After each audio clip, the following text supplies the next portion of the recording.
Holy shit. You're really real. So here's the thing. I have questions about existence. How do we determine what's real and what isn't? If we're exploring the nature of existence, then we're asking questions about ontology. But we're also concerned with the ability to know if things are real or not. So we're also asking epistemic questions. One focuses on being, and the other's focus is on knowing. Philosopher John Searle, in his lectures at the University of Oslo, explains the existence of the phenomenon of human society. He does this by drawing the link between ontological subjectivity and epistemic objectivity. Think about it this way. A government is a complex institution that has very real implications on the lives of its people. But without those people, the government doesn't exist. That makes it ontologically subjective. Nature, on the other hand, is ontologically objective, because it was here before us, and it'll be here after us. Maybe. Although the government's existence relies on people, we're still able to derive facts and truths from it. Facts like unjust killing is punishable by law, or a union between a same-sex couple is just as constitutional as a union between a heterosexual couple. Americans all over the country. We're gonna get married! In his lecture, Searle proceeds to explain that these societal truths manage to be both subjective and objective. He claims that we create these facts about our society by applying ideas or status functions to things that either have or don't have physical representation. It's amazing that society is so powerful when it's so invisible. But if you start looking around for status functions, you will find they are everywhere. Here's where things get interesting. I want to look at this relationship between knowledge and existence in the context of media. An element of a lot of mediated content that exists perhaps as a subconscious thought is the fakeness of it. We know that in Kill Bill, when Oren decapitates a disrespectful subordinate, that no one has really been killed. The head she holds as a trophy is a prop, and everything the audience sees is just a fabricated event. Although we know the performance taking place in front of us is scripted and choreographed, it still triggers very real responses. Maybe violent scenes, no matter how fake they are, cause an audience to cringe or look away. Maybe they inspire a very real sense of pleasure. So here's what I'm thinking. Maybe mediated content that takes place within a fantasy context has the ability to transcend that context.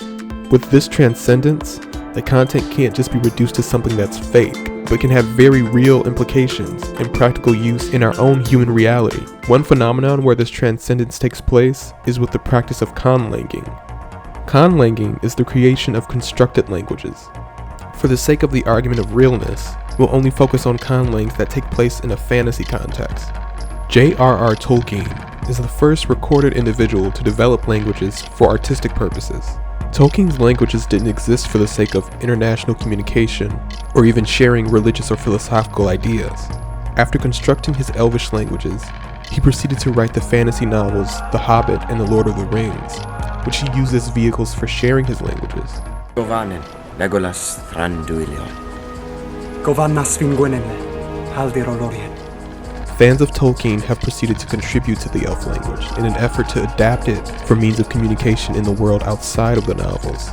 My name in Elvish is Anuron, and so to introduce myself, it would be Ianethnin Anuron. When the audience of a particular fiction embraces elements of that fiction into their human experience, it facilitates transcendence. To take a closer look at this, we'll examine the Dothraki conlang. The Dothraki language was originally developed by George R.R. Martin. Dothraki is a group of nomadic horse warriors in Martin's literary series A Song of Ice and Fire. Once the series was adapted for television as HBO's Game of Thrones, David Peterson was given the task of taking Martin's Dothraki fundamentals and constructing the language and its mechanics so it could be spoken by the actors.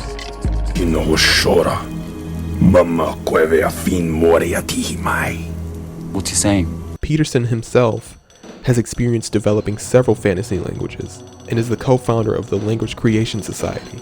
According to Peterson, there are 5 components for language development. The first is purpose. Why do you want to develop a language? Referring back to Searle, finding the purpose is essentially assigning the language's structural function. The next step is to determine the phonology. or the way the words are pronounced.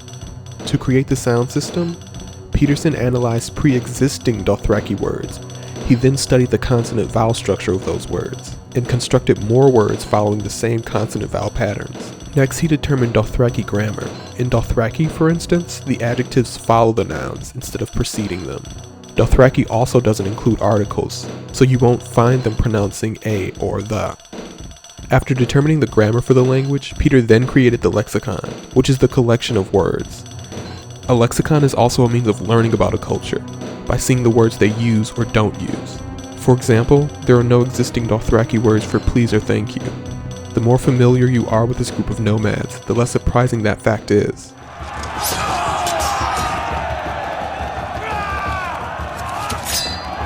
The last step of language construction, according to Peterson, is its writing form.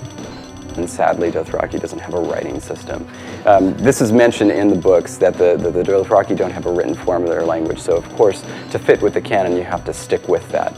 After David Peterson set the necessary groundwork for the Dothraki language, the fans had enough to go on to take the language out of its fantasy context and incorporate it into human society. If you have words which modify the adjective, so say very kind, you would say ave seke edit. So seke goes in between the noun and the adjective, and it precedes the adjective that it modifies. So ave seke edit.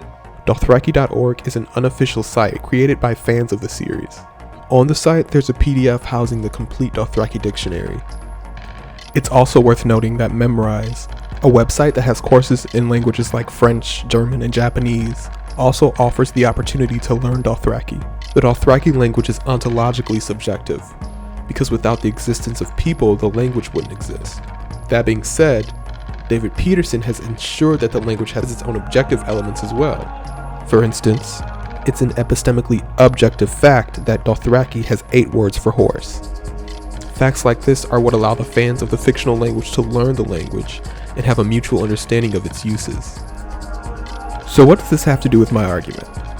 This epistemic objectivity is what allows the language to transcend the mediums of TV and literature, where Dothraki only exists as something fictional. People can collectively speak and learn the language, and even teach it to others through mediums like YouTube. This is what allows Dothraki to transition from something fictional or fake to a real aspect of human society. This whole kind of like cult following with Dothraki, and it's becoming more and more of a developed language, and I think in the future people are actually going to want to use this in their daily lives. Another example of transcending media is less linguistic and more ideological. You need a teacher! I could show you the ways of the Force! In 1977, the world was introduced to the Jedi of George Lucas's Star Wars. These films didn't just establish the Jedi's mythos and their quest for peace and justice, they were also instrumental in inspiring the same Jedi values and philosophy in a context outside the films.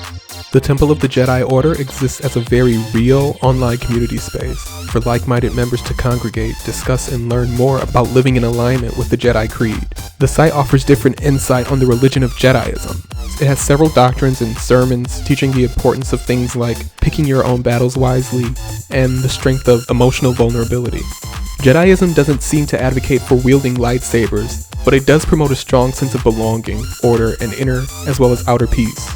What's fascinating about Jediism is that its origins are derived from the films, but its implications are very real. These doctrines, that are decided upon by the community, influence the way the members of the community behave. We have to own the fact that we're borrowing our myth from a bunch of movies, but they give us a really solid starting point. This is media transcendence at work, trivializing the relevance of Dothraki and Jediism and discrediting them as something fake is ultimately a mistake. Both phenomena have not only satisfied the requirements of being ontologically subjective and epistemically objective, but they both indicate how mediated content can leave the world of fantasy and be incorporated in human reality. He can!